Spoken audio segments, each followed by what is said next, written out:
ناممکن ہے.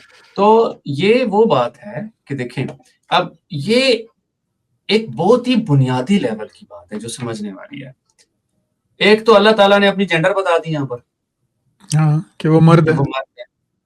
دوسری بات یہ ہے کہ صاحبہ کا جو ناؤن ہے نا یہ مسکولن ناؤن ہے, یہ فیمنن اچھا ناؤن. جی ہاں یہ مسکولن ناؤن ہے. صاحبہ فیمنن ناؤن ہے, مسکولن نہیں. چلیں شکر کریں آپ پاکستان میں نہیں رہتے. کیوں سر جی بات ایسی کر رہے ہیں آپ کہ خدا نے اپنا بھی بتا دیا, دوسرا ہے وہ بھی میسکولن ہے. سر وہ فیمنن ناؤن ہے بالکل. آپ صاحبہ سرچ کر لیں, آپ ڈکشنریز کھول لیں ساری نہیں کی وہ ساری. اچھا آپ نے کہا میسکولن ناؤن ہے تو اس لیے اس سوری نہیں سوری فیمنن ہے. وہ میرے منہ سے ٹنگا سلپ آف ٹنگ ہو گیا. اچھا اچھا اچھا وہ فیمنن ہے. فیمنن ناؤن ہے, ٹھیک ہے. اب بات سمجھ میں آ گئی. جی اب بات میں اصل میں نیا مسئلہ پیدا ہو جاتا, وہ نیا مسئلہ کھڑا ہو جاتا. اچھا اب میں آپ کو میں ایک اور چیز بتاتا ہوں جو قرآن میں یہ ایمبریولوجی نکالنے کی کوشش کرتے رہتے ہیں اکثر. ہاں جی ہاں جی. ٹھیک ہے. اب سورہ طارق کی آیت میں آتا ہے کہ جو نکلتے ہیں سینوں اور پیٹھ کے درمیان سے. یہاں پر بھی ایک بہت بڑا پرابلم ہے. اب یہ آپ کو کہیں گے سینہ پیٹھ تو آپ کو کہیں گے جی وہ جی آپ نے دیکھا ہوگا نا جی پیٹھ سے نکل رہا جی فلانے اس نے یہ کہا جی وہ فلاں ادھر سے کڈنی سے ہو کر ادھر سے ہو کے ادھر سے ہو کے ادھر سے ہو کے ادھر سے ہو کے ادھر سے آگے نکل جاتا ہے. ٹھیک ہے چلے مان لی بات. مجھے بتائیں سینے سے کہاں سے نکلتا ہے بھائی؟ وہ چھلتا ہوا پانی سینے سے کہاں سے نکلتا ہے؟ دوسری آیت تو یہ ہے نا کہ سینے اور پیٹھ کی ہڈیوں کے بیچ میں درمیان میں سے نکلتا ہے. تو درمیان میں سے نکل رہا ہے, کہیں سینے میں سے نہیں نکل رہا. ویڈیو کو انٹرپٹ کرنے کے لیے بہت معذرت. یوٹیوب پہ صرف 2 کرنسیز چلتی ہیں, ایک ہے نمبر آف ویوز اور دوسری ہے نمبر آف سبسکرائبرز. آپ کی محبت سے مجھے نمبر آف ویوز تو بہت ملتے ہیں, کئی ہزار ملتے ہیں, لیکن سبسکرائبرز کی تعداد بہت ہی کم ہے. 90 سے 95% لوگ ویڈیو دیکھتے ہیں لیکن سبسکرائب نہیں کرتے. میری آپ سے بہت گزارش ہے کہ آپ میرے چینل کو سبسکرائب کیجئے تاکہ پھر میں زیادہ سے زیادہ اور بڑے سے بڑے علماء کو, اسپیشلسٹ کو بلا سکوں. کسی کا بھی وقت بہت قیمتی ہوتا ہے اور وہ اپنے وقت کا معاوضہ مجھ سے نہیں لیتے, لیکن وہ مجھ سے ویوز یا اپریسیشن یا اپنے چینل کی گروتھ ضرور چاہیں گے. اس کے لیے ضروری ہے کہ نہ صرف میرے ویوز زیادہ ہوں بلکہ چینل کی سبسکرپشن بھی کافی زیادہ ہو. اب چلتے ہیں دوبارہ آپ کی ویڈیو کی طرف. بہت شکریہ. اچھا اب میں آپ کو بتاتا ہوں. جو ترائب کا لفظ ہے نا وہ بھی فیمنن ناؤن ہے, وہ مسکولن ناؤن نہیں ہے. آپ کسی بھی عربی سے پوچھیں گے نا کہ ترائب کسے کہتے ہیں تو آپ کو کہے گا ترائب اسے کہتے ہیں جہاں پر عورت اپنا لاکٹ پہنتی ہے. یعنی کہ بالکل یہاں نیچے یہ جہاں جو ہڈی ہے ہنسلی کی ہڈی اس سے نیچے. اچھا کچھ سال پہلے آرون را کی اور ایک صاحب تھے ان کی ڈیبیٹ ہوئی تھی, نادر علی نام ہے ان کا, کراچی کے ہیں وہ.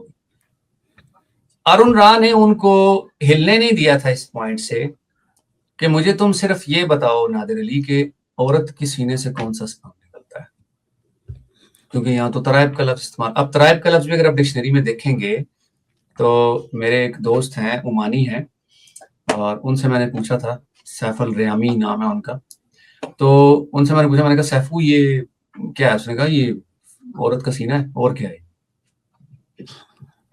میں نے کہا اچھا تو سپرم وہاں سے نکلتا ہے؟ ہاں بالکل وہاں سے نکلتا ہے. تو آپ ہنس رہے ہیں یار, میں آپ کو سچ بتا رہا ہوں. اس پہ میں ہنس ہی سکتا ہوں یا رو سکتا ہوں.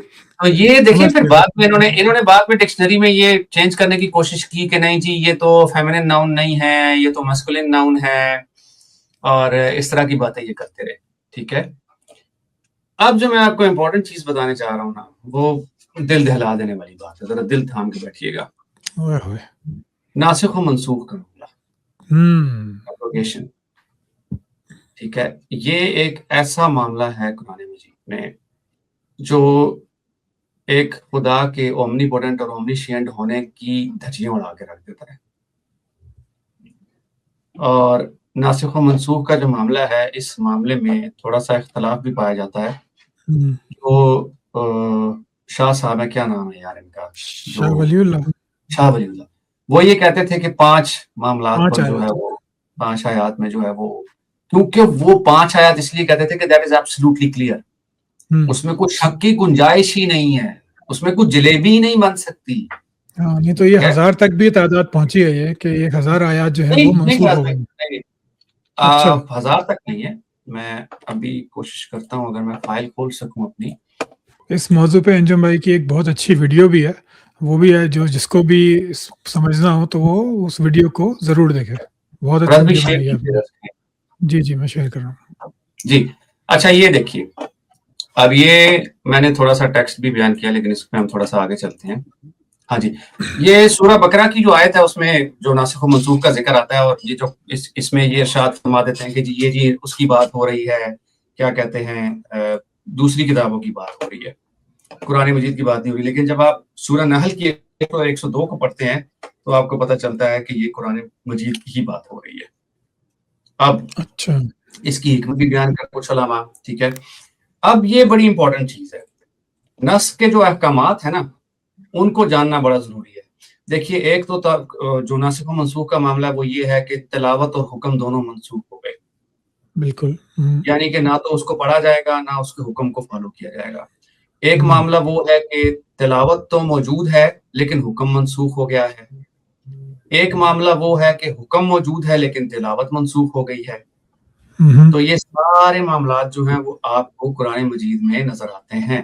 اسی لیے جو آپ کو یہ جو دودھ کی حرمت والا ہے، اس کی میں زیادہ تفصیل میں نہیں جاؤں گا کیونکہ آپ کو پتا ہے کہ میں اس ٹاپک پہ بات نہیں کرتا۔ تو وہ معاملہ جو ہے وہ اس کا تلاوت تو اس کی منسوخ ہو چکی ہے لیکن اس کا حکم موجود ہے احادیث کی کتابوں کے مطابق۔ جی بالکل۔ جی ہاں، اچھا جی، کیا کہتے تھے آپ؟ نہیں، میں یہ کہہ رہا تھا کہ وہ اس کا حکم جو ہے موجود ہے، مطلب وہ فقہ کے اندر وہ ایگزسٹ یا ایگزیکٹلی۔ اور اسی لیے اگر آپ اس کی حدیث پڑھنا چاہیں تو صحیح مسلم کی حدیث 1452 ہے، اس کو آپ پڑھ سکتے ہیں، اس میں یہ لکھا ہوا معاملہ سارا کا سارا۔ اچھا، اب اگر ہم ذکر کریں تو بہت ساری آیات ہیں جو کہ ناسخ و منسوخ کے زمرے میں آتی ہیں، لیکن کچھ آیات جو ہیں وہ میری پسندیدہ ہیں۔ اچھا، اور ان آیات کو اگر آپ پڑھیں گے تو آپ کو معلوم ہو جاتا ہے، جیسے میں آپ کو بتاتا ہوں۔ ٹھہریے، آپ یہ دیکھیے کہ سورہ جو 4 کی 33 ہے وہ سورہ انفال کی 75 کے ساتھ کیسے ناسخ و منسوخ کا اس کا معاملہ ہے کہ سورہ نساء کی 33ویں میں آتا ہے کہ جو مال و باپ رشتہ دار چھوڑ دیں تو ہم نے ہر ایک کے حقدار مقرر کر دیے ہیں، جو لوگوں سے تم عہد کر چکے ہو ان کا حصہ بھی دیں۔ ٹھیک ہے، رشتہ داروں کا بھی ذکر ہے اس میں، جی ٹھیک ہے۔ لیکن آپ یہ دیکھیں کہ 75 کی آیت کہتی ہے کہ اور جو لوگ بعد میں ایمان لائے اور وطن سے ہجرت کر گئے اور تمہارے ساتھ ہو کر جہاد کرتے رہے وہ بھی تم میں سے ہی ہیں، اور رشتہ دار خدا کے حکم کی روح سے ایک دوسرے کے زیادہ حقدار ہیں، کچھ نہیں کہ خدا ہر چیز سے واقف ہے۔ تو آپ یہ دیکھ سکتے ہیں کہ کیسے جو ہے وہ ایک مطالب جو ہے دوسری آیت میں وہ تبدیل ہو جاتا ہے، حکم تبدیل ہو جاتا ہے۔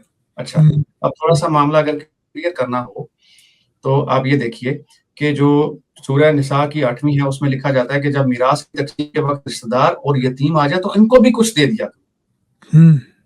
لیکن کیا آج آپ میراث کی تقسیم کے وقت رشتہ دار اور یتیموں کو کچھ دیتے ہیں؟ نہیں دیتے۔ Exactly, that's the point. یہ میری پسندیدہ آیت میں سے ایک ہے، یہ دیکھیے گا۔ اچھا، سورہ انفال کی 65 میں اللہ تعالیٰ ارشاد فرماتے ہیں کہ اے نبی، مسلمانوں کو جہاد کی ترغیب دو۔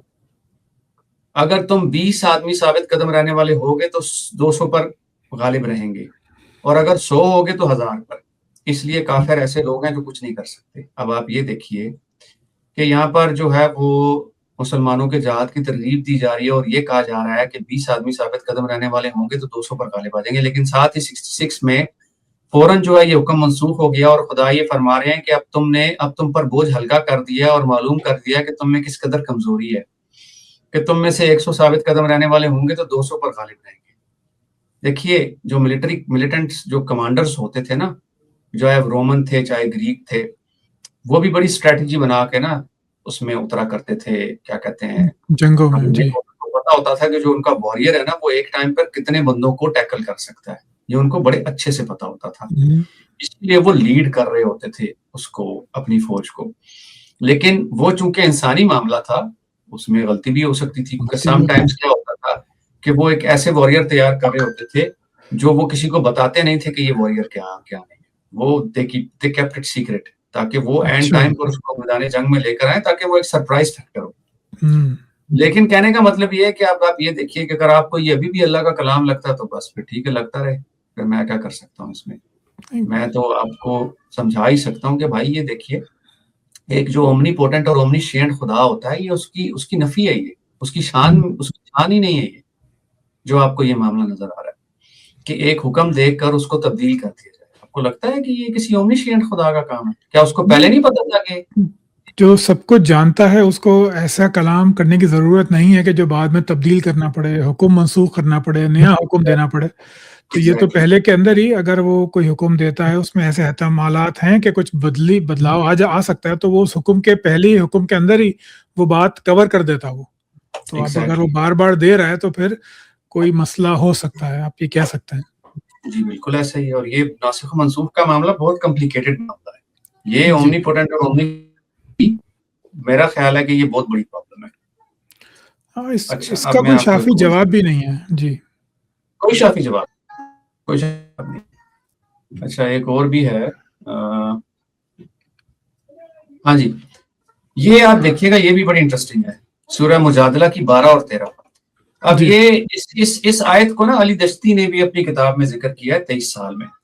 اچھا. اور وہ یہ بات کرتا ہے کہ آپ یہ دیکھیے کہ 12 کی آیت میں آتا ہے کہ مومنو جب تم پیغمبر کے کان میں کوئی بات کہو تو کہنے سے پہلے کچھ خیرات کر دیجیے, یہ تمہارے لیے بہتر اور پاکیزگی کی بات ہے. علی دشتی یہ لکھتا ہے کہ اس وقت کے لوگوں نے بڑا اعتراض کیا اس بات پر کہ بھئی یہ کیا بات ہوئی کہ ہم نبی اکرم سے کوئی بات کرنے جا رہے ہیں تو ہم خیرات کرنا شروع کر دیں, پیسے دینا شروع کر دیں, یہ تو کوئی بات نہ ہوئی. اچھا اب یہ مساکین کا جو لفظ ہے نا, یہ انہوں نے بریکٹ میں ڈالا ہے. وہ بیسیکلی پیسے رسول اکرم کو دینے کی بات تھی, مساکین کو دینے کی بات نہیں تھی. تو لوگوں نے یہ اعتراض اٹھایا تھا کہ ہم بات کرنے کے لیے پیسے کیوں دیں. جی بالکل, آپ پڑھ لیں تاریخ اٹھا کے, ان کی سیرت کی کتابیں پڑھ لیں, حدیث کا مطالعہ کر لیں, آپ کو پتہ چل جائے گا. علی دشتی یہی تو بات کرتا ہے اپنی کتاب میں. اچھا. اور اگر خیرات تو جی کیا کہہ رہے ہیں, میں کہہ رہا ہوں کہ یہ پریزنٹیشن کے بعد نا یہ جو آیت ہے یہ بھی اسکرین پہ لگائیے گا تاکہ بالکل بات صاف ہو جائے. یہ کافی مطلب کہنا چاہیے کہ اسٹرانگ پوائنٹ ہے. میں کوئی مزید استعمال نہیں کرنا بریکٹ کے اندر ہے فراز بھائی, مساکین کا وہ تو لفظ دکھ رہا ہے, وہ تو دکھ رہا ہے, لیکن کہ آیت میں بھی نہیں ہے تو آیت میں بھی نہیں ہے. اور اب جو اس کو منسوخ کیا وہ دیکھ لیجئے کہ کیا تم اس سے کہ پیغمبر کے کان میں کوئی بات کہنے سے پہلے خیرات کر دیا کرو, ڈر گئے. اور جب تم نے ایسا نہ کیا تو خدا نے تمہیں معاف کر دیا, تو نماز پڑھتے رہو اور زکات دیتے. تو وہ حکم پھر واپس لے لیا گیا. جی ہاں, یہ حکم واپس لے لیا گیا. تو مجھے یہ بتائیں جی کیا کہہ رہے ہیں. نہیں بس میں چاہ رہا ہوں یہاں پہ آڈینس کو یہ بھی پتا ہو کہ خیرات کا لفظ جب اردو میں بولتے ہیں نا, وہ عربی میں ویسا نہیں تھا. وہ بھیک کے معنوں میں ہرگز نہیں تھا, وہ نذرانے کے معنوں میں تھا کہ آپ کسی کو کوئی نذرانہ پیش کریں عقیدت کے ساتھ, محبت کے ساتھ. تو خیرات تو اردو میں آ کے جو ہے وہ بھیک کے معنوں میں آ گیا. وہ خیرات ویسا بالکل بھی نہیں تھا, اسی لیے نیکی کے کام کو بھی خیر کہا جاتا ہے. تو وہ جو ہے وہ بھیک نہیں ہوتی. جی آپ کہیے انجم بھائی. جی تو میں یہ کہہ رہا تھا کہ اس طرح تو اگر ہم کبھی ناسخ و منسوخ پہ پروگرام کریں تو یہ تو 1.5 گھنٹہ لگ جائے گا, کیونکہ یہ تو تقریباً کوئی 29 آیات ہیں جو ناسخ و منسوخ کے اس پہ پوری اترتی ہیں. علامہ ابن القیم اور جو علامہ سیوطی ہیں ان کے مطابق. اب کچھ لوگ تو علامہ سیوطی کو صحیح نہیں سمجھتے, لیکن علامہ سیوطی نے بہت کام کر رکھا ہے, ایسی بات نہیں ہے. ٹھیک ہے, بہت بڑے اسکالر. علامہ سیوطی نے جو ہے وہ قرآن مجید میں جو فارن ورڈز ہیں ان پہ بھی بڑا کام کر رکھا ہے, جو غالباً 82-88 کے قریب جو 5 سے 6 فارن لینگویجز میں جو ورڈ ہیں قرآن مجید میں, ان پہ بھی بڑا کام کر رکھا ہے. جو آپ دعویٰ کرتے ہیں نا بہت کہ جی ہم نے قرآن کو عربی زبان میں نازل کیا, یہ بھی آپ کا دعویٰ ادھورا رہ جاتا ہے, کیونکہ اس میں قرآن میں بڑے فارن ورڈز موجود ہیں جو عربی لینگویج کے نہیں ہیں. ٹھیک ہے, تو اگر آپ یہ دعویٰ کر رہے ہیں نا کہ ہم نے اس کو عربی زبان میں نازل کیا, تو پھر یہ عربی زبان میں ہی ہونا چاہیے تھا, اس میں فارن ورڈز نہیں ہونے چاہیے تھے. تو یہ کوئی خالص عربی میں ہونا چاہیے تھا, خالص عربی میں ہونا چاہیے تھا. لیکن آپ کو ہر لینگویج میں فارن ورڈز کی ضرورت پڑتی ہے. پڑتی ہے, بالکل پڑتی ہے, کیونکہ لوگ آتے ہیں باہر سے, وہ نئے جذبات, نئی چیزیں لے کر آتے ہیں, تو اس کے لیے آپ کو ضرورت پڑتی ہے کہ آپ وہ لفظ ان سے مستعار لیں. جیسے لوٹ کا لفظ ہے, وہ جو ہے وہ انگریزی میں آپ شامل ہے. لوٹنگ جو ہے وہ ایک انگریزی ورڈ ہے, حالانکہ وہ اس کا کوئی تعلق نہیں ہے اس سے. کریکٹ. پھر فلسافیکلی اور لاجیکلی اور جو ہماری دنیا کی ریالٹی ہے اس کو دیکھتے ہوئے دیت اور قصاص کا معاملہ ایک بہت بڑا فلا ہے قرآن مجید میں. اگر یہ ناسخ و منسوخ میں ڈال جاتا تو شاید بچت ہو جاتی ان کی. لیکن اب آپ مجھے یہ بتائیے کہ پوری دنیا میں کہیں پہ آپ نے ایسا ملک دیکھا ہے جہاں پر آپ کسی کا قتل کریں اور بولیں اس کو جج کو جا کے کہ میں اس کی فیملی کو پیسے دے دیتا ہوں؟ نہیں, ماڈرن اسٹیٹ تو ایسا نہیں ہوتی, قبائلی نظام ایسا ہوتا تھا. ایسا نہیں ہوتی. اب مجھے یہ بتائیں کہ آپ کو نہیں لگتا کہ اس دیت اور قصاص کے معاملے کو بڑے بآسانی ایکسپلائٹ کیا جا سکتا ہے؟ ہاں جی، کیا جاتا ہے، بلکہ جو بھی بڑا آدمی جرم کرتا ہے پاکستان میں وہ یہی قانون کا سہارا لے کے بھاگتا ہے۔ اب ایک امیر آدمی نے اگر کسی غریب کے بچے کو مار دیا ہے تو وہ تو یہی کہے گا نا کہ تمہارے 2 اور بچے ہیں، ان کی جان بچانی ہے تو پیسے لے لو، اور ورنہ کیا؟ یہ 2 سے بھی ہاتھ دھو بیٹھو گے۔ بالکل ایسا ہی ہوتا ہے۔ صرف یہی نہیں پرابلم یہ ہے کہ جب آپ نے فری ول دے دی ہے دنیا میں کام کرنے کے لیے تو پھر آپ دیت اور قصاص کا معاملہ لا کے انٹرفیئر کیوں کر رہے ہیں اس میں؟ ہوں، اب انٹرفیئر کیسے کر رہے ہیں میں آپ کو بتاتا ہوں۔ مثال کے طور پر میرا ایک بچہ تھا 20 سال کا جس کو کسی نے مار دیا۔ اب میں نے اس بچے کی دیت وصول کر لی، ٹھیک ہو گیا۔ قیامت کے دن وہ بچہ کہتا ہے ابا ادھر آنا ذرا، کس نے کہا تھا تجھے میرے پیسے لے، قصاص کیوں نہیں لیا تھا تم نے میرا؟ ہاں، میں کیا جواب دوں گا؟ صحیح بات ہے۔ بتائیں میں کیا جواب دوں گا اس کو؟ اب وہ مجھے کہتا ہے تو نے کس سے پوچھ کے پیسے لیے؟ میں تو مر گیا تھا، کیوں پیسے لیے تو نے؟ مجھ سے پوچھ کے پیسے لیے؟ اللہ میاں کو گلا نہیں کرے گا وہ؟ اللہ میاں نہیں، میں تو اس انصاف سے خوش ہی نہیں ہوں۔ کیوں پیسے لیے آپ نے؟ آپ کو قصاص لینا چاہیے تھا، لینا چاہیے تھا کہ نہیں لینا چاہیے تھا؟ بالکل۔ تو تو معاملہ یہ ہے پھر کہ اسٹیٹ جو ہوتا ہے وہ اصل میں ایک پارٹنر ہوتا ہے اس کرائم کے اندر۔ وہ اسٹیٹ کیسے آپ کو چھوڑ دے گا کہ آپ نے جا کے بندہ مار دیا، ٹرک کے نیچے دے دیا اور پھر آپ نے اس کو پیسے دے دیے؟ تو اور مجھے اسٹیٹ یہ کیسے چھوڑ بتائیں دے گا؟ جی، ایگزیکٹلی، اور یہ آپ انٹرفیئر کیوں کر رہے ہیں لوگوں کی زندگی میں؟ کیوں انٹرفیئر کر رہے ہیں جبکہ آپ نے ایک قانون بنا دیا ہے؟ ٹھیک ہے، آپ نے بتا دیا ہے کہ بھائی وہ فری ول میں نے تمہیں دے دی ہے اور خدا انٹرفیئر نہیں کرتا۔ کس نے کہا خدا انٹرفیئر نہیں کرتا؟ یہ انٹرفیئرنس ہے اور کیا ہے؟ یہ انٹرفیئرنس ہی تو ہے، اور کیا ہے یہ؟ آپ کو کیا لگتا ہے شرعی سزائیں انٹرفیئرنس نہیں ہے آپ کی فری ول میں؟ نہیں ہے، بالکل ہے۔ تو پھر آپ کیسے کہتے ہیں کہ فری ول ہے آپ کے پاس؟ اگر فری ول ہے تو پھر انٹرفیئرنس کہاں سے آ گئی؟ آپ مجھے یہ بتائیں کہ جب کسی کا ہاتھ کاٹتے ہیں آپ تو آپ اس کی فری ول لے رہے ہیں یا نہیں لے رہے؟ وہ کیسے چوری لے کرے گا رہے اس کا ہیں، ہاتھ؟ وہ ہاتھ ہم نے لے لیا، اس کا صلاحیت ہی لے لی اس سے۔ بالکل، ہاتھ لے لیا آپ نے اس سے، وہ تو چوری کر ہی نہیں سکتا۔ ہوں، دوسرے ہاتھ سے کرے گا، آپ دوسرا بھی کاٹ دیں گے اس کا ہاتھ۔ دوسرا بھی کٹے گا۔ ایگزیکٹلی۔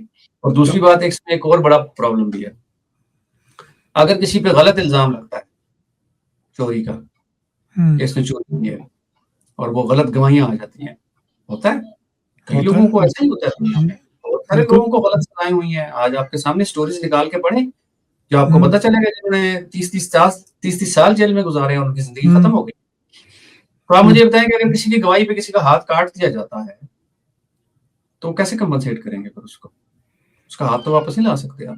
irreversible loss دے کیوں رہے ہیں پھر آپ؟ پیسے دے سکتے ہیں۔ ایگزیکٹلی، یہ وہ پرابلمس ہیں جو بڑے بنیادی لیول کے پرابلمس ہیں، بہت بیسک لیول کے پرابلمس ہیں، لیکن یہ وہ پرابلمس ہیں جن میں سے قرآن مجید نکل نہیں سکتا، جن میں سے جو قرآن مجید کا خدا ہے وہ نکل نہیں سکتا۔ It's very difficult to defend these things, کیونکہ یہ بہت بنیادی نکات ہیں۔ ان پہ آپ نہ تو ان کو متشابہات میں ڈال سکتے ہیں، نہ ان کو آپ جو ہے وہ گاڈ آف گیپس میں ڈال سکتے ہیں۔ یہ بڑے لاجیکل پرابلمس ہیں اور یہ کرسٹل کلیئر ہے قرآن۔ ہاں، اس میں کوئی دو رائے نہیں ہو سکتی۔ اس میں کوئی دوسری رائے ہو ہی نہیں سکتی۔ دیت اور قصاص کا جو معاملہ ہے وہ کرسٹل کلیئر ہے، اور جو شرعی سزائیں ہیں وہ کرسٹل کلیئر ہیں۔ آپ کو پتا ہے کہ اسٹینڈرڈ نیریٹو ہے اسلام کا کہ اگر کوئی شادی شدہ جو زنا کرتا ہے تو اس کی سزا ڈیفرنٹ ہے، اور اگر کوئی غیر شادی شدہ کرتا ہے تو اس کی سزا ڈیفرنٹ ہے۔ تو بالکل، یہ آپ کو اسی طرح پتا ہے، اور یہ سزائیں جو ہیں وہ آپ سزائیں دے دیتے ہیں، پھر آپ کہتے ہیں کہ آپ نے فری ول دی تھی۔ فری ول تو میرے نزدیک تو پیراڈاکس سے زیادہ کچھ بھی نہیں ہے۔ میں بلکہ ایک پوائنٹ شیئر کرنا چاہ رہا تھا، ابھی میں نے ایک میرے دماغ میں ایک خیال آیا۔ آپ مجھے یہ بتائیں کہ جب کسی بچی کی ڈیتھ ہوتی ہے 8 سال کی عمر میں، تو آپ کو یہ بات پتا ہے کہ ہمیں اسلام جو ایک اسٹینڈرڈ نیریٹو ہے وہ یہ ہے کہ موت کا ایک وقت ہے، ہاں، ایسا ہی بالکل۔ مطلب یہ ہوا کہ جو زینب تھی وہ 8 سال سے زیادہ جی نہیں سکتی تھی۔ آپ چاہے اس کی ریپ جو ہے وہ موت سے ہوتی، کیلا کے چھلکے پہ پھسلنے سے ہوتی، چاہے چھت سے گرنے سے ہوتی، چاہے کسی کس طرح چیز سے بچی ہونی ضرور تھی۔ 8 سال میں ہونی تھی، ٹھیک بالکل۔ ہو گیا۔ اچھا، اب اس کا مطلب یہ ہے کہ اللہ میاں کو یہ بات پتا تھی کہ زینب 8 سال سے زیادہ نہیں جیے گی اور 8 سال سے پہلے ہی مر جائے گی۔ اب ایک شخص ہے جو کہ 20 سال کا ہے، اور وہ 20 سال کی عمر میں وہ گناہ کر دیتا ہے، اور جوانی میں کرتے ہیں لوگ، شرابیں بھی پیتے ہیں، سیکس بھی کرتے ہیں، اور اگر وہ 20 سال کی عمر میں مر جاتا ہے اس کو تو توبہ کا ٹائم ہی نہیں ملا۔ اب ایک شخص جو ہے وہ 70 سال کا، 70 سال عمر جی ہے اس نے، اس کے پاس تو ملٹیپل چانسز ہیں توبہ کرنے کے. ہاں بہت زیادہ چانسز ہیں. توبہ کرتا رہا اور حدیث میں آتا ہے کہ فلاں چیز پڑھیں گے تو آپ کی جو گناہ ایسے جڑ جائیں گے جیسے وہ سمندر کی جھاگ کے برابر ہو جائیں گے. ہاں سمندر کی جھاگ کے برابر گناہ معاف ہو جائیں گے اور جھڑیں گے ایسے جیسے خزاں میں پتے جھڑتے ہیں. جی ہاں یہ بھی ہے. اور یہ بھی آتا ہے کہ جب آپ حج کر کے آتے ہیں تو آپ ایسے ہو جاتے ہیں جیسے آپ نومولود بچہ ہوتا ہے پیدا ہوئے ہیں. جی جب آج پیدا ہوں. تو آپ مجھے یہ بتائیں کہ وہ جو ایک بندہ جس کی عمر ہی 20-30 سال تھی اس کو تو اپنی معافی مانگنے کا موقع ہی نہیں ملا, اس کی تو عمر ہی کم تھی. لیکن ایک 37 سال کا جو بشیرہ تھا میرے گاؤں کا, بشیرے کے پاس تو ملٹیپل چانسز تھے. اور پھر دوسری بات یہ ہے کہ جب آپ کے پاس گناہ کرنے کی سخت نہیں رہتی نا تو پھر توبہ آسان ہے. توبہ آسان ہے.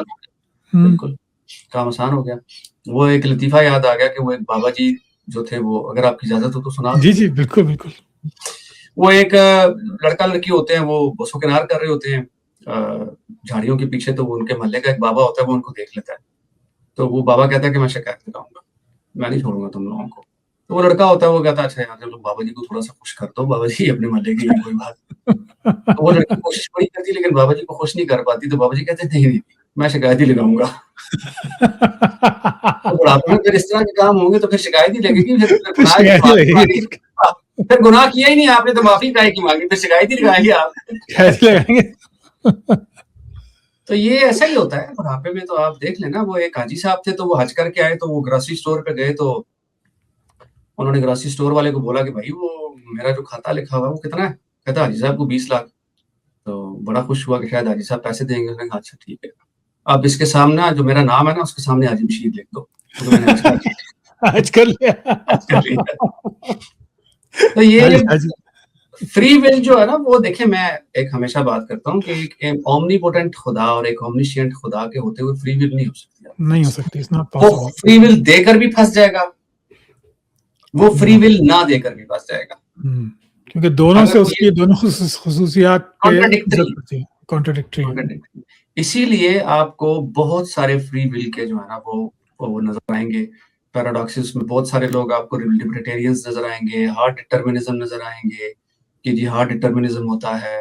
یہ سارے آپ کو نظر آئیں گے فلاسفرز کے, کوئی کیا بات کر رہا ہوگا, کیا بات کر رہا ہوگا.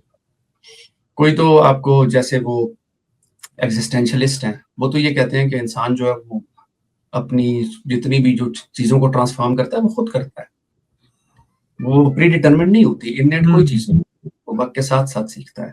ایگزسٹینشلزم از ہیومنزم. تو آپ اگر فلاسفرز کو پڑھیں وہ اس طرح کی باتیں کرتے ہیں. بالکل. چلیں ٹھیک ہے اجمل بھائی, اب آپ نے جو ہے وہ خدا پہ بات کی, قرآن مجید کی, اللہ تعالیٰ پہ بات کی, اور جو ہے وہ پھر ابھی قرآن کی کو کس طرح جج کرنا چاہیے مسلمان کو, اس کی آپ نے کچھ مثالیں دیں. اب بس 1-1.5 گھنٹہ ہو گیا, تو اب میں یہ جاننا چاہوں گا آپ سے 2 چیزیں کہ ایک, رسول اللہ کو ہم پیغمبر کیوں نہیں مان سکتے؟ وہ ان جیسا انہوں نے جو انقلاب برپا کیا 23 سال میں وہ کر دکھایا جو لوگ صدیوں نہیں کر پاتے یا سالوں نہیں کر پاتے, پوری تنظیمیں نہیں کر پاتی, وہ اس اکیلے بندے نے کر کے دکھا دیا ہمیں. اور دوسرا, ایک تو یہ رسول اللہ کی ذات, ہمیں پیغمبر کیوں نہیں دکھتا ان کے اندر. اور آخری بات یہ کہ اسلامی تاریخ جو ہے اس میں آپ کو کوئی ایسی چیز ملتی ہے جو کہ اسلام کے اس کلیم کو کہ وہ آخری دین ہے اور قیامت تک کے لیے آیا ہے, اس سے وہ چیز میچ نہ کرتی ہو. تو ان دو باتوں پہ کچھ بتائیے ہمیں. دیکھیں میں رسول اکرم کی ذات پہ تو بات نہیں کرتا جی, لیکن یہ ہے کہ چلے بنیادی جو بات ہے وہ یہ ہے کہ میرا نہیں خیال کہ رسول اکرم نے اپنے دور میں کچھ ایسا انہونا کام کیا تھا جو کہ اس وقت نہیں ہو رہا تھا. ٹھیک ہے, سب سے بڑا جو الزام لگتا ہے وہ سلیوری کا لگتا ہے. ٹھیک ہے, کسی چیز کو ٹرانسفارم کرنا اور چیز ہوتی ہے. ہاں یہ اس بات پہ آپ آرگیو کر سکتے ہیں کہ رسول اکرم نے جو ہے وہ تھوڑا سا سلیوری کو ڈسپلن ضرور کیا تھا. بالکل.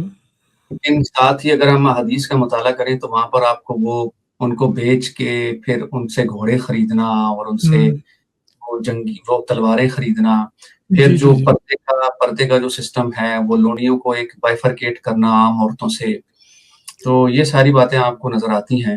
لیکن جب آپ یہ دیکھتے ہیں کہ بھائی آپ ان سے سیکشول پلیجر بھی لے رہے ہیں کیونکہ وہ آپ کو کیا کہتے ہیں اس کو جنگ میں ملی ہیں, لیکن آپ کو لونڈے ملتے تھے جنگ میں, کیا ان کو سیکشول پلیجر کی ضرورت نہیں ہوتی تھی, ان کو تو آپ کیسٹریٹ کر دیتے تھے. جی عورتوں کو بھی آپ یہ لاجک دیتے ہیں نا کہ جی وہ جی ہم نے مال خریدا تھا تو مال خریدنے کے لیے اگر ضرورت بھی پوری ہو جائے تو کیا فرق پڑتا ہے. یہ غامدی صاحب اسکول آف تھاٹ پہ بھی یہ بات کرتا ہے کہ جی اچھا کیا ہو گیا جی اگر جنسی تعلق قائم بھی کر لیا تو آپ نے ایک مال خریدا تھا تو کیا فرق پڑ گیا اس سے. جب آپ ایک طوائف کے پاس جاتے ہیں تو آپ اس کو پیسے دیتے ہیں. یہ غامدی صاحب اپنی ویڈیو میں فرما رہے تھے. تو اچھا آپ یہ دیکھیں کہ مطلب اس سے دیکھیں اصل میں عورتوں کے ساتھ جو کچھ تاریخ میں ہوتا آیا نا فراز بھائی, اسلام نے کچھ اس سے ہٹ کے نہیں کیا ہے کچھ زیادہ, ٹھیک ہے. اور عورتوں کے ساتھ آپ دیکھ لیں جو ایک امتیازی سلوک ہوتا رہا, ہوں وہ چاہے وہ ہندو مذہب ہے, چاہے وہ کرسچینٹی ہے, چاہے وہ جوداازم ہے, تو یہودیوں نے بھی تو کوئی اچھا سلوک نہیں کیا عورتوں کے ساتھ. ہاں نہیں کیا, بالکل بھی نہیں کیا. تو آپ یہ دیکھیں کہ اسلام نے بھی تو اس کو کوئی اتنا خاص مطلب, اب ٹھیک ہے آپ کی اپنی بیٹیوں کی تو عزت ہے لیکن دوسروں کی بھی تو بیٹیاں بیٹیاں ہی ہیں نا. اور کیا. پھر آپ کو یہ مثالیں سننے کو ملتی ہیں کہ دیکھیں جب حضرت علی نے خواہش ظاہر کی تھی شادی کرنے کی تو رسول اکرم جو تھے وہ غصہ ہو گئے تھے بڑے. ان کا جو ہے وہ تو انہوں نے یہی کہا کہ بھائی وہ جس نے فاطمہ کو دکھ دیا اس نے رسول اللہ کو دکھ دیا, ٹھیک ہے. لیکن جیسے ہی جب حضرت فاطمہ کا انتقال ہوتا ہے تو حضرت علی نے تھلتھلی مچا دی. تو مطلب کہنے کا مطلب یہ ہے کہ آپ ان سے یہ بات ثابت ہوتی ہے کہ عورتوں کی کوئی خاص عزت اس وقت بھی نہیں تھی, ٹھیک ہے. اور میں نہیں سمجھتا کہ میں مزید تو خیر نہیں کروں گا, رسول اکرم پہ میں زیادہ بات کرتا ہوں. جی جی لیکن یہ ہے کہ بہرحال وہ ہو سکتا ہے ایک ملٹری کمانڈر تو اچھے ہوں, ملیٹنٹ تو اچھے ہوں گے وہ, لیکن بہرحال اگر آپ دوسرے اصولوں کو مد نظر رکھیں تو مجھے تھوڑے سے شارٹ فالز نظر آتے ہیں اس میں. مطلب یہ کہنا چاہ رہے ہیں کہ آپ کے جو اخلاقی افعال تھے وہ 7ویں صدی میں جو ہو رہا تھا وہیں تک محدود تھے. آپ نے ایسا کوئی انقلابی کام نہیں کیا انسان کی اخلاقیات کو لے کے جس سے احساس ہو کہ ان کو گائیڈنس جو ہے وہ کہیں باہر سے مل رہی ہے, اس کا سورس کہیں ہے. ان کا سورس وہی ان کا علاقہ تھا جہاں پہ وہ پلے بڑھے, سفر کیے, جنگیں لڑیں, اسی اخلاق کو انہوں نے اسلام میں شامل کیا. تو یہ ان کے خلاف ایک ہم کہہ سکتے ہیں کہ یہ ان کے خدا کی طرف سے بھیجے جانے پہ ایک سوال ضرور اٹھاتا ہے. پھر ایک اور بات بھی ہے نا, دیکھیں آپ کو یہ بھی دیکھنے کو ملتا ہے کہ انہوں نے بڑی غربت میں زندگی گزاری. اور اگر آپ حدیث مبارکہ کا مطالعہ کریں تو صحیح بخاری کی حدیثیں ہیں 2, غالباً 312 یا 313 ہیں. اس میں یہ آتا ہے کہ جو بیویاں تھیں ان کے پاس حیض کا ایک ہی کپڑا ہوتا تھا جس کو وہ دھو کے استعمال کیا کرتی تھی. تو یہ باتیں ہمیں پتہ چلتی ہیں. پھر آپ یہ بتائیں کہ ان حالات میں آپ نے اتنی بیویاں رکھ کے کیا کرنا تھا. اور دوسری بات آپ کو یہ بھی پتہ چلتی ہے سیرت کی کتابوں سے کہ جب جو بزنس تھا حضرت خدیجہ کا وہ تو ختم ہو چکا تھا. آج کے دور میں آپ اس کو بینکرپٹ کہہ سکتے ہیں. جی بالکل. یہ بھی پتہ چلتا ہے کہ جب حضرت خدیجہ کی وفات ہوئی تھی تو رسول اکرم نے جو اپنی چادر تھی اس میں ان کو کفن کے طور پہ دفنایا تھا. حضرت خدیجہ مطلب ان کے پاس کفن کے پیسے بھی نہیں. تو یہ باتیں پھر آپ کو پتہ چلتی ہیں. اور اس کے بعد پھر آپ یہ بھی دیکھیں کہ جب تک حضرت خدیجہ ان کی زندگی میں رہی نہ ان کی زندگی میں کوئی لونڈی تھی, نہ ان کی زندگی میں کوئی اور بیوی تھی, کوئی بیوی نہیں آئی, کوئی لونڈی نہیں آئی. لیکن جیسے ہی الہامی کتاب کا علم ان پر آنا شروع ہوا, خدا کے احکامات جو ہے وہ وہی نازل ہونا شروع ہوئی, تو بیویاں بھی آنا شروع ہو گئی اور لونڈیاں بھی آنا شروع ہو گئی. ہاں یہ بڑا اسٹرانگ اعتراض ہے کہ آپ کے جب حضرت خدیجہ کی حیات میں آپ لونڈیاں افورڈ کر سکتے تھے. مطلب آپ ایک متمول امیر خاتون تھیں, آپ کے قافلے کہاں جاتے تھے, پیسے تو تھے لیکن کوئی لونڈی آپ نے نہیں رکھی اس مقصد کے لیے. خادمائیں تھیں لیکن وہ جو جن سے آپ تلذذ اٹھائیں وہ پھر آتی ہیں بعد میں, اور آپ کی شادیاں بھی پھر بعد میں جو ہوتی ہیں 8-9 جو بھی وہ اس کے بعد پھر ہوتی ہیں. یہ بھی بہت اسٹرانگ پوائنٹ ہے.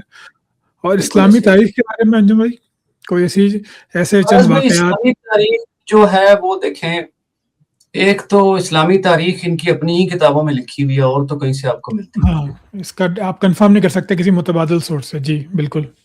پھر آپ یہ دیکھیں کہ رسول اکرم کی جو بیویاں تھیں جو امہات المومنین تھیں ان کا کہاں ہے, کہیں آپ کو ملتا ہے حضرت عائشہ کہاں گئی اس کے بعد؟ حضرت عائشہ کا ثبوت نہیں ملتا. اور جو اس کے علاوہ جبیریاں تھیں, صفیہ تھیں, ماریا قبطیہ تھی، ان کا کہاں ثبوت ملتا ہے؟ وہ کہاں گئی؟ انہوں نے زندگی کیسے گزاری اپنی؟ ثبوت اور اگر یہ مانگا جائے تو وہ تو حضرت عمر کا بھی نہیں ملتا کہ آپ نے آدھی سے زیادہ دنیا فتح کر لی ہے، پتہ نہیں کتنے آپ کے آتے ہیں کہ بھائی وہ حکم نامے لکھے، بیت المقدس میں یہ لگایا، وہاں وہ لگایا، وہ اوریجنل فارم میں موجود نہیں، ان کے ذکر ادھر ادھر مل جاتے ہیں اسلامی سورسز میں، حضرت لیکن وہ ابوبکر صدیق کے بارے میں تو بہت ساری احادیث بھی نہیں ملتی ہیں آپ کو، کچھ بھی نہیں ملتا۔ ہاں کچھ بھی نہیں ملتا۔ حضرت علی کے بارے میں آپ کو یہ جو شیعہ جو گلوریفائی کرتے ہیں چیزیں، وہ ہوں، بھی آپ خوارج کی تاریخ اگر بیچ سے نکال دیں تو حضرت علی کے بعد بھی کچھ نہیں بچتا، مجھے بتائیں نا۔ ہوں۔ اگر خوارج کا اور حضرت عثمان کے قصاص کا معاملہ بیچ سے نکال دیں آپ، تو کیا ہے ان کے بعد؟ کچھ بھی نہیں بچتا پیچھے۔ حضرت ہاں علی کا پھر کیا وہ ثبوت ہے؟ بس مجھے بتائیں ذرا۔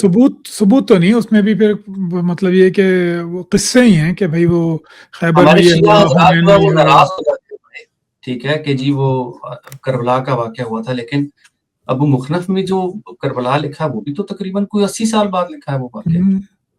80 سال بعد لگا، اور وہ صرف ایک راوی ہے جو بیان کر رہا ہے، مطلب اہل بس بیت کے جو واقعات آتے ہیں اس میں کوئی ذکر بھی نہیں ہے، کوئی امام ذکر نہیں کرتا، جن کو امام بتاتے ہیں وہ اور ایک اور امام آپ کو ذکر نہیں کرتا۔ بتاؤں، یہ ماتم والا جو معاملہ ہے نا، یہ ماتم والا معاملہ تو رسول اکرم کے دور میں چل پڑا تھا۔ جب اچھا، رسول اکرم کا وصال ہوا تھا تو جو ان کی بیویاں تھیں، یہ تاریخ کی کتابوں میں ملتا ہے آپ کو کہ یہ اپنے سر میں مٹی ڈالا کرتی تھی اور پیٹتے تھے اپنے آپ کو یہ لوگ۔ تو اچھا۔ یہ کسی کو ریفرنس چاہیے ہو تو most welcome, I provide it. میرے پاس کتابیں پڑھی ہیں، میں یاد نہیں رکھتا ریفرنس، یہ ایک الگ بات ہے، لیکن بہرحال اول المسلمین جو کتاب ہے اس میں یہ ریفرنس لکھا ہوا ہے، دا فرسٹ مسلم جو ہے وہ اس نے ظاہر ریفرنسز تبری سے، مسعودی سے، واقدی سے، ابن اسیر سے، بدایہ بنایا سے، سارے وہیں سے تو اٹھائے انہوں نے۔ اور کیا؟ تو آپ یہ دیکھیں کہ وہ بڑی چیخیں مار مار کے یہ لوگ رویا کرتے تھے، اور جناب تاریخ میں آتا ہے کہ جناب یہ مٹی ڈال رہی تھی حضرت عائشہ اپنے سر میں اور زور زور سے ہاتھ ماری تھی سر پہ۔ تو تاریخ تو فراز بھائی اسلام جو ہے وہ اسٹیبلشڈ ہسٹری کرائٹیریا پہ تو پورا نہیں اترتا، کوئی ہم ثابت نہیں کر سکتے۔ نہیں کر اور سکتے۔ اسلامی فقہ کے کچھ احکام ایسے ہیں آپ کی نظر میں جو کہ اسلام کے ایک ڈیوائن ریلیجن ہونے پہ اعتراض اٹھاتے ہیں؟ جیسے ایک تو ہم نے بات کی غلاموں کی اور سیکشل سلیوری کی، کہ لونڈیوں کو آپ شرمگاہ کے علاوہ ہر جگہ سے چھو کر اچھی طرح چیک کر سکتے ہیں، اور پھر ان پہ پردے کی پابندی بھی نہیں تھی جو ایک آزاد خاتون پہ تھی، غلامی کا انسٹیٹیوٹ بھی موجود تھا۔ اس کے علاوہ ہماری فقہ میں کوئی ایسے چیزیں جب آپ نے پڑھی تو آپ کو احساس ہوا کہ یار یہ بات تو صحیح نہیں لگتی، خدا کا دین ایسا کیسے کر سکتا ہے؟ طلاق والا معاملہ، وہ کیسے؟ آپ یہ دیکھیں کہ آپ کے جو عالم ہیں، امام شافعی ہیں، امام مالک ہیں، امام حنبل ہیں، جتنے بھی امام ہیں آپ کے، آپ یہ دیکھیں کہ وہ سارے کے سارے یہ تسلیم کرتے ہیں کہ اگر کوئی ایک دور میں 3 طلاقیں دے دے گا تو وہ 3 ہی کنسیڈر ہوتی ہیں۔ جی ٹھیک ہے۔ جو حنفی مسلک کے ہیں، یہ جو کیا کہتے ہیں اس کو، فقہ جعفریہ والے، سوری، یہ جو اہل تشیع ہیں، یہ اس چیز کو تسلیم نہیں کرتے کہ ایک دور میں ایک 3 دفعہ دے دی تو ایک کنسیڈر ہوگی یا 3 کنسیڈر ہوگی، لیکن قرآن مجید میں اس کا کہیں ذکر نہیں ہے، کہیں ذکر نہیں ہے، بالکل قرآن الگ مجید بات ہے۔ بتایا کہ طلاق 2 بار ہے، جس کا یہ صاف صاف مفہوم ہے کہ 2 بار کا مطلب ہے کہ اگر آپ نے تیسری بار دے دی تو قصہ ختم ہو گیا۔ آپ نے یہ پلی کہاں سے نکالی ہے کہ اگر آپ 10 دفعہ بھی دیں گے تو وہ 1 دفعہ کاؤنٹ ہوگی، جبکہ ہمارے پاس ایک حدیث موجود ہے رسول اکرم کی، جس میں ایک شخص نے اپنی بیوی کو اکٹھے جو ہے وہ کافی ساری طلاقیں دیتی، تو رسول اکرم غصے ہو گئے تھے کہ تم نے قرآن کے منافی بات کی ہے، لیکن انہوں نے یہ نہیں کہا، اس سے ہمیں یہ نہیں پتہ چلتا کہ انہوں نے یہ کہا تھا کہ یہ طلاق نہیں ہوئی۔ غصے میں آنے کا کیا مطلب تھا؟